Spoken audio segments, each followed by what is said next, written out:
रीना, हमेशा खुश रहना बेटी, और अपने घर परिवार को भी हमेशा खुश रखना। हाँ माँ, पर आप और पापा भी अपना ख्याल रखना। अब मैं नहीं रहूंगी यहाँ आप दोनों का ध्यान रखने के लिए। इतना कहकर रीना अपनी माँ के गले लगी और फिर अपने पति राजेश के साथ अपने ससुराल जाने के लिए मुड़ गई। वैसे तो रीना अपने माता पिता की इकलौती संतान थी, मगर परिवार की माली हालत कमजोर होने की वजह से रीना ने बड़ी मुश्किलें देखी थी। लेकिन ससुराल जाकर अब सब कुछ बदलने वाला था। अब माँ जी, इतनी सारी साड़ियाँ और ये सारा मेकअप का सामान, ये सब बहुत ज्यादा नहीं है क्या? अरे तुम हमारे परिवार की इकलौती बहू हो, तुम्हारे लिए नहीं करेंगे तो और किसके लिए करेंगे? सब तुम्हारे लिए ही है। जी भर के पहनो और खूब सज सवर कर रहो। बाकी कुछ और भी चाहिए हो तो बेझिझक मुझसे कहना, ठीक है? कमाल है, ये लोग कितना फिजूल खर्च करते हैं। मेरा काम तो इससे आधे सामान में भी चल जाता। चलो कोई बात नहीं, अब ले आए हैं तो रख लेती हूँ, लेकिन इस्तेमाल जरूरत के हिसाब से ही करूंगी। ऐसा सोचकर रीना ने सारा सामान उठाकर अलमारियों में संभाल दिया। दिन बीतते गए और रीना ने बहुत कम समय में ही सबके दिलों में अपने लिए जगह बना ली। और फिर एक दिन, राजेश ले बेटा, मैंने सारे सामान की लिस्ट बना दी है, सारा सामान शाम से पहले ले आना। और हाँ, छज्जू हलवाई को भी बोल देना कल समय से आने को।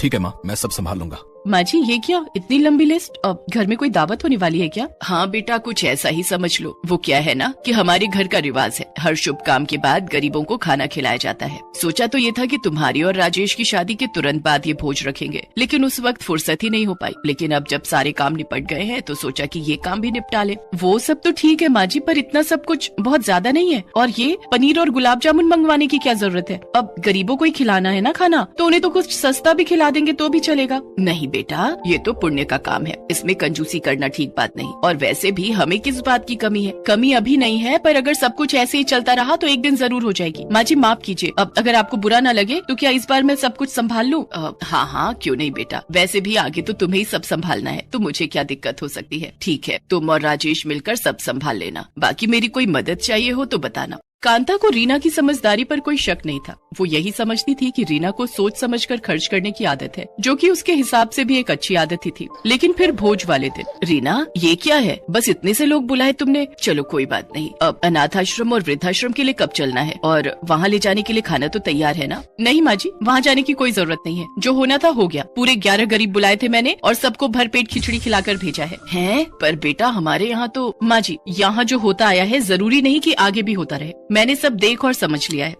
आपने पापा जी की सारी कमाई हमेशा ऐसे ही बर्बाद की है, लेकिन मैं ऐसा नहीं करूंगी। मेरे पति कितनी मेहनत से पैसा कमाते हैं, इसलिए नहीं कि ऐसे ही ढेर सारे भिखमंगों को मेवा मिष्ठान खिलाते रहे। ये पहली बार था, तो आपका मन रखने के लिए मैंने ये सब कुछ कर भी दिया, पर आगे से फिर कभी ये ड्रामा नहीं होगा, साफ साफ बता रही हूँ आपको। अरे ये क्या बोल रही हो रीना, बहुत गलत सोच है तुम्हारी। मानती हूँ कि फिजूल खर्च ठीक बात नहीं है, लेकिन गरीबों को खाना खिलाना तो पुण्य का काम होता है बेटा। भूखे पेट से निकली दुआओं से घर में सुख समृद्धि आती है, आने वाली पीढ़ियों का भविष्य बनता है। आने वाली पीढ़ियों का भविष्य ना बिगड़े, इसीलिए तो मैं ये सब फालतू खर्च रोक रही हूँ माँ जी। आपको कोई अंदाजा नहीं है, जिस तरह चीजों के दाम बढ़ रहे हैं, कमाई नहीं बढ़ रही, तो आगे सब अच्छे से चलता रहे उसके लिए हमें अभी से सोच समझकर चलना होगा। कांता को रीना का ये व्यवहार और उसकी सोच सही नहीं लगी, लेकिन फिर भी वो चुप ही रही। हालांकि रीना के पति राजेश ने उसे 1-2 बार समझाने की कोशिश की, लेकिन जब रीना नहीं मानी तो उसने भी हथियार डाल दिए और अब घर में सब कुछ रीना के हिसाब से ही चलने लगा। रीना, मैंने तुमसे कहा था ना आज कुछ अच्छा बनाने के लिए, और तुमने ये बनाया खाने में। मेरे दोस्त क्या सोच रहे होंगे, सब कितने मन से तुम्हारे हाथों का खाना खाने आए थे। अरे वो आज मुझे बहुत सारे कपड़े धोने थे तो समय जरा कम था। इसमें भी गलती तुम्हारी है। घर के बाकी कामों के लिए अच्छी भली नौकरानी लगी थी, क्या जरूरत थी उसे काम से हटाने की? मैं देख रहा हूँ सारा दिन घर के कामों में लगी रहती हो, न अपने लिए समय है तुम्हारे पास और न मेरे लिए।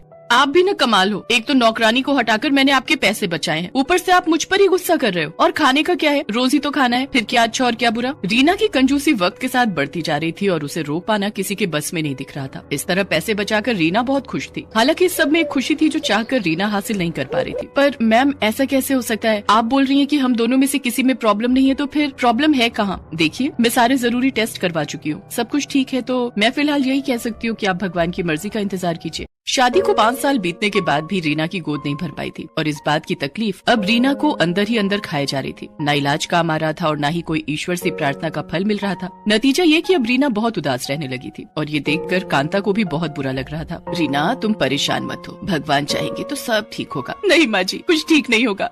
पता नहीं भगवान मुझे किस बात की सजा दे रहे हैं। शादी से इतनी मुसीबतें देखी वो कम थी क्या, जो अब शादी के बाद बेऔलाद होने का दुख लिख दिया भगवान ने मेरे नसीब में। नहीं रीना, ऐसे नहीं बोलते। देखो देखो मैं जानती हूँ कि वैसे तो तुम्हें इस सब में विश्वास नहीं है, लेकिन बेटा बस एक बार मेरे कहने पर तुम मेरे साथ हमारे कुलगुरु जी के पास चलो। मुझे पूरा विश्वास है कि वो इस समस्या का हल जरूर बता सकेंगे। रीना इस वक्त हिम्मत हार चुकी थी, तो उसके पास अपनी सास की बात मानने के सिवाय और कोई चारा नहीं था। वो कांता के साथ कुलगुरु जी के पास गयी, जो कि रीना के बारे में सब कुछ पहले से जानते थे।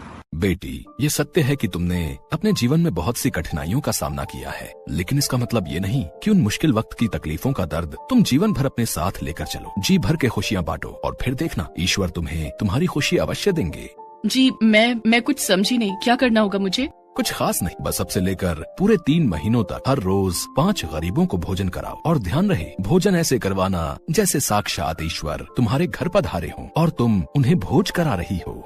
क्या पूरे 3 महीनों तक? लेकिन इससे क्या होगा? ये तो बस रीना आगे कुछ कह पाती उससे पहले ही कांता ने उसका हाथ पकड़कर उसे चुप रहने का इशारा किया। सच यही था कि रीना को ये सब फालतू खर्च लग रहा था, लेकिन फिर भी उसे कुलगुरु जी की बात माननी ही पड़ी। शुरू में रीना को ये गरीबों को खाना खिलाने में बड़ी तकलीफ हुई, लेकिन फिर धीरे धीरे उसे ये सब करके अच्छा महसूस होने लगा और वो बड़ी श्रद्धा और खुशी से अपने हाथों से गरीबों को खिलाने के लिए बढ़िया खाना बनाने लगी। और फिर एक दिन, मुबारक हो रीना जी, आप माँ बनने वाली हैं। डॉक्टर के ये शब्द मानो रीना के लिए किसी अमृत से कम नहीं थे। उसकी आंखों से फौरन आंसू बहने लगे और रोते हुए उसने राजेश से कहा, सुनिए मुझे जल्दी घर ले चलिए। आराम से रीना, तुम परेशान मत हो, मैंने माँ को फोन पर यह खुशखबरी पहले ही दे दी है। जी अच्छा किया, पर मुझे घर जाने की जल्दी किसी और वजह से है। मुझे घर जाकर तैयारियाँ करनी है। कैसी तैयारी? दावत की। इतनी बड़ी खुशखबरी मिली है तो दावत तो बनती है ना। मनोरमा के पति का जवानी में ही देहांत हो गया था। मनोरमा ने अकेले ही अपने बेटे रमन को पाल पोस कर बड़ा किया था। रमन की सारी पढ़ाई का खर्चा उसने अकेले ही उठाया था। रमन की नौकरी लगने के बाद उसने उसके लिए एक सुंदर सुशील कन्या देखकर उसकी शादी करा दी थी। रमन शहर में रहकर जॉब करता था। उसकी पत्नी शालिनी और माँ मनोरमा गांव में ही रहते थे। अरे ओ शालिनी, शालिनी कहाँ मर गई? क्या हुआ मम्मी जी? क्या हुआ? वे सब छोड़ो, ये बताओ कि बिजली का बिल इतना ज्यादा कैसे आ रहा है? तुम्हें बिल्कुल समझ नहीं है? इतना महंगाई बढ़ा हुआ है, ऊपर से इतना बिजली का बिल। मम्मी जी, लेकिन ये तो पिछले महीने से भी कम है। तो तुम क्या चाहती हो? बिजली का बिल देने में हम अपना घर बार बेच दें? आज के बाद कितनी भी गर्मी हो, घर में एक ही पंखा चलेगा। मई का महीना था। शालिनी का दिन भर काम कर गर्मी से बुरा हाल हो जाता था, लेकिन मनोरमा सिर्फ अपने कमरे में पंखा चलाकर बैठ जाती थी। और जब शालिनी उस कमरे में जाती तो उसे सोना है ये कहकर उसे कमरे से बाहर कर देती। एक दिन जब शालिनी अपने आंगन में काम कर रही थी, तभी एक चूड़ी वाला अपने ठेले पर चूड़ी बेचता हुआ वहां आया। चूड़ी ले लो चूड़ी, रंग बिरंगी चूड़ियाँ। शालिनी को बचपन से ही रंग बिरंगी चूड़ियाँ पहनने का बहुत शौक था। चूड़ी वाले को देख खुद को वो रोक नहीं पाई और उसे आवाज दे दी, ए चूड़ी वाले भैया, रंग बिरंगी चूड़ियाँ दिखा देना। ये लीजिए मैडम, एकदम नए डिजाइन की सुंदर चूड़ियाँ हैं, बहुत ही सस्ते दाम पर। शालिनी को चूड़ियाँ बहुत पसंद आती है। तभी वहाँ मनोरमा आ जाती है। क्यों री, तुमको समझ नाम की कोई चीज नहीं है क्या? यहाँ महंगाई इतनी बढ़ती जा रही है और तुम्हें नई चूड़ियाँ पहननी है। मम्मी जी, मेरी सारी चूड़ियाँ घर के काम काज करने में टूट गई हैं। एक भी अच्छी चूड़ियाँ नहीं बची मेरे पास। वैसे भी तुम चूड़ियाँ पहनकर कौन सा विदेश जा रही हो? चलो चूड़ी वाले भैया, यहाँ से आगे निकल जाओ। ले लेने दीजिए ना ये चूड़ियाँ, इन पर बहुत जचेगी। क्यों रे, अब तू हमारे बीच में बोलेगा? रहने दीजिए भैया, मुझे चूड़ी नहीं चाहिए। इतना कहकर शालिनी उदास होकर अपने कमरे में जाने लगती है और मनोरमा भी वहाँ पर चली जाती है। तभी चूड़ी वाला वे चूड़ी शालिनी की खिड़की पर रख वहाँ से चला जाता है। मनोरमा खिड़की पर चूड़ी रखा देख उसे अपने पास रख लेती है। कुछ दिनों बाद शालिनी की माँ आती है। क्या बात है शालिनी, तुम दिन ब दिन कमजोर होती जा रही हो। क्या बताऊँ माँ, मेरी सास इतनी कंजूस है कि बाजार में जो सबसे सस्ती सब्जी मिलती है वही हमारे घर में बनती है। तभी वहाँ मनोरमा जाती है।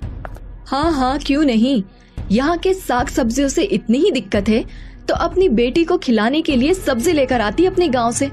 बहन जी, मैं अपने खेत की सब्जियाँ आप लोगों के लिए लेकर आई हूँ।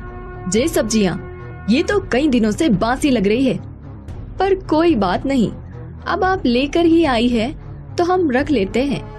मनोरमा सब्जियों की टोकरी लेकर रसोई में चली जाती है और ताजे लाल टमाटर को खाने लगती है। मुझे लगता है मैंने बहुत बड़ी गलती कर दी तुम्हें इस घर में ब्याह कर। अब यही मेरा घर है माँ, मैं ठीक हूँ। रेखा अपनी बेटी का ससुराल में हालत देख बहुत चिंता में पड़ गई थी, लेकिन शालिनी के कहने पर वे वहाँ से चली जाती है। कुछ दिनों बाद भीषण गर्मी के कारण शालिनी बेहोश हो जाती है। मनोरमा शालिनी की हालत देख तुरंत डॉक्टर को बुलाती है। डॉक्टर साहब, क्या हुआ है इसको? गर्मी के कारण शरीर में पानी की कमी हो गई है, पानी चढ़ाना होगा। यह कुछ दवाइयाँ हैं, देते रहिए। डॉक्टर साहब, इन दवाइयों की कीमत क्या होगी? ज्यादा नहीं, यही कुछ 500-800 रुपए होंगे। डॉक्टर साहब, अब आप जा सकते हैं। डॉक्टर के जाते ही मनोरमा दवाई की पर्ची फाड़ कर फेंक देती है। छोटी मोटी सर्दी जुकाम के 500-1000 रुपए, ऐसे ही घरेलू उपचार से ठीक हो जाएगा। पानी तो लोग ऐसे भी पीते हैं ना। मनोरमा शालिनी को ज्यादा पानी पिलाने लगी और घरेलू उपचार भी करने लगी। ऐसे ही 2 दिन बीत गए, लेकिन शालिनी की तबीयत पर कोई असर नहीं पड़ा।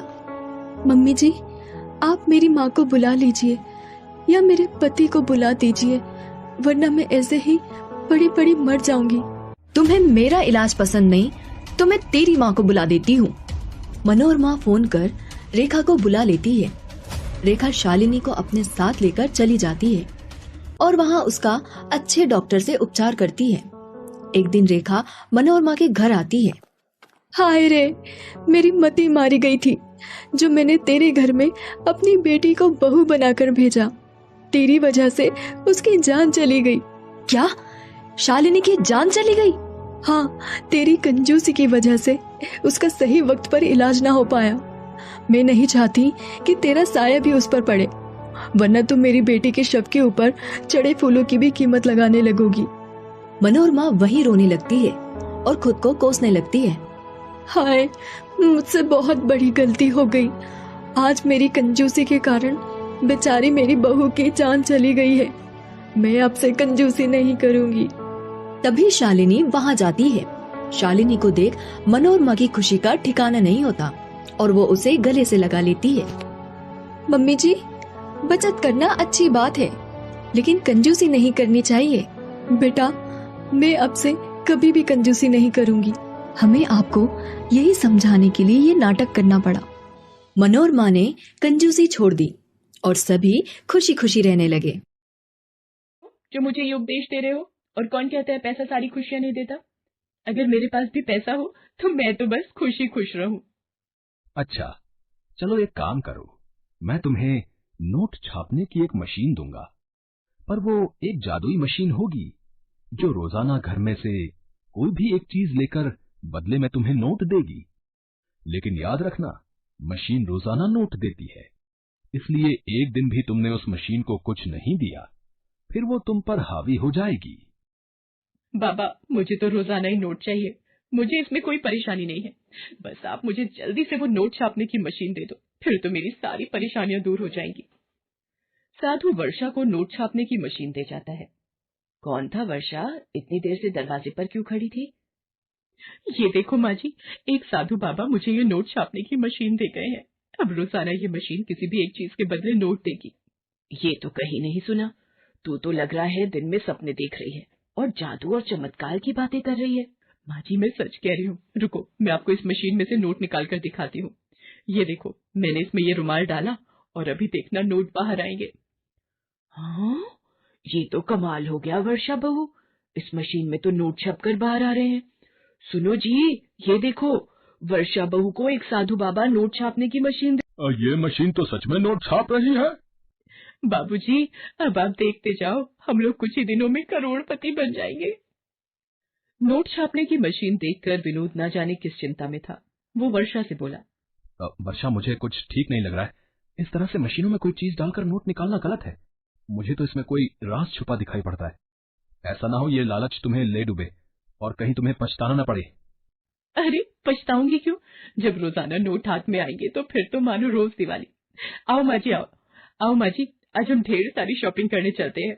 मुझे कुछ चीजें दे दो ताकि मशीन में से नोट निकाल सकूं। मम्मी मुझे भी ढेर सारे महंगे खिलौने खरीदने हैं। मेरे दोस्त दीपक के पास बहुत बढ़िया और महंगे खिलौने हैं। ठीक है, आज तुम जितने मर्जी खिलौने खरीद लेना, मेरे पास बहुत पैसे हैं जो कभी खत्म नहीं होंगे। इस तरह वर्षा ने पैसे आते ही घर का नक्शा बदल दिया। नया घर, गाड़ी, धन दौलत सब कुछ उसके पास आ गया। एक दिन, हेलो मीनल, मेरे बेटे वंश का हैप्पी बर्थडे है, तो तुम्हें भी आना है। बहुत बड़े 5 स्टार होटल में पार्टी दे रही हो। ठीक है, बाय। वर्षा, ये क्या, तुम वंश के जन्मदिन की पार्टी दे रही हो? अरे, आज जब हमारे पास पैसों की कोई कमी नहीं है तो हम अपने वंश का जन्मदिन बहुत धूमधाम से मना सकते हैं। वर्षा वंश के जन्मदिन की तैयारियां कर रही थी। अचानक, विनोद, तुमने वंश को देखा है? दिखाई नहीं दे रहा। अपने कमरे में होगा। इतने सारे वीडियो गेम, महंगे खिलौने तुमने लाकर दे दिए, अब तो उन्हीं में लगा रहता है। वर्षा, सुबह से वंश अपने कमरे में ही बैठा है। मैं वंश को बुलाकर लाता हूँ। वंश बेटा, वंश कहाँ हो? वंश कहाँ गया? मेरा मन घबरा रहा है। ऐसे घर से कहाँ जा सकता है? इधर उधर जरा पड़ोस में ढूंढो। आज जन्मदिन पर हमारे पैर छूने भी नहीं आया, नहीं तो सबसे पहले उठकर हमारे पास आता है। ये नोट मशीन में वंश की टी शर्ट कैसे नजर आ रही है? वंश, वंश, इसका मतलब नोट मेरे वंश को खा गई। क्या हुआ, रोने क्यों लगी? विनोद, मुझे साधु बाबा ने बोला था, अगर इस नोट मशीन में एक भी दिन कुछ नहीं गया तो ये हम पर हावी हो जाएगी। और ऐसा ही हुआ। आज मैंने मशीन का इस्तेमाल नहीं किया तो इस मशीन ने खुद से मेरे वंश को अपने में ले लिया। और ये देखो, बदले में नोट छपे हुए। मेरे बच्चे के बिना मैं क्या ऐश करूंगी। वर्षा रोने लगती है, पर नोट वाली मशीन वर्षा के पति विनोद, सास और ससुर तीनों को खींच लेती है और बदले में ढेर सारे नोट मशीन से बाहर आ जाते हैं। ये नहीं हो सकता। मैं अपने परिवार के बिना ये सब धन दौलत क्या करूंगी? मेरी असली दौलत तो मेरा परिवार है। साधु बाबा, आप सही कह रहे थे। मुफ्त का धन खुशी नहीं देता, मेहनत से जितना भी कमाओ खुशी देता है। बाबा, ये मशीन वापस ले लो, मुझे मेरे अपने दे दो। मैं कभी लालच नहीं करूंगी। नोट मशीन मेरे परिवार के लोगों को वापस कर, नहीं तो मैं तुझे तोड़ दूंगी। हे भगवान, इसके दिन में देखने वाले सपनों ने तो दिमाग खराब किया हुआ है, तभी नींद में सब कुछ फेंक रही है। वर्षा, ओ वर्षा, आज वंश का जन्मदिन है, उसके दोस्त आते ही होंगे। भटूरे का आटा तैयार कर दिया है, जाकर छोले बना ले।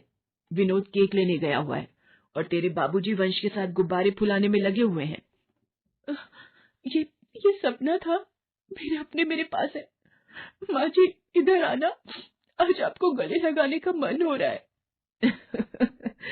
आज इतना लाड क्यों दिखा रही है? कहीं इसलिए तो नहीं छोले भी मैं ही बना दूं? मेरी प्यारी सासू माँ। हेलो दोस्तों, कैसे हैं आप सब? हमारी कहानियाँ देखने के लिए हमारे चैनल को सब्सक्राइब कीजिए और हाँ, बेल आइकॉन पर क्लिक करना मत भूलिएगा।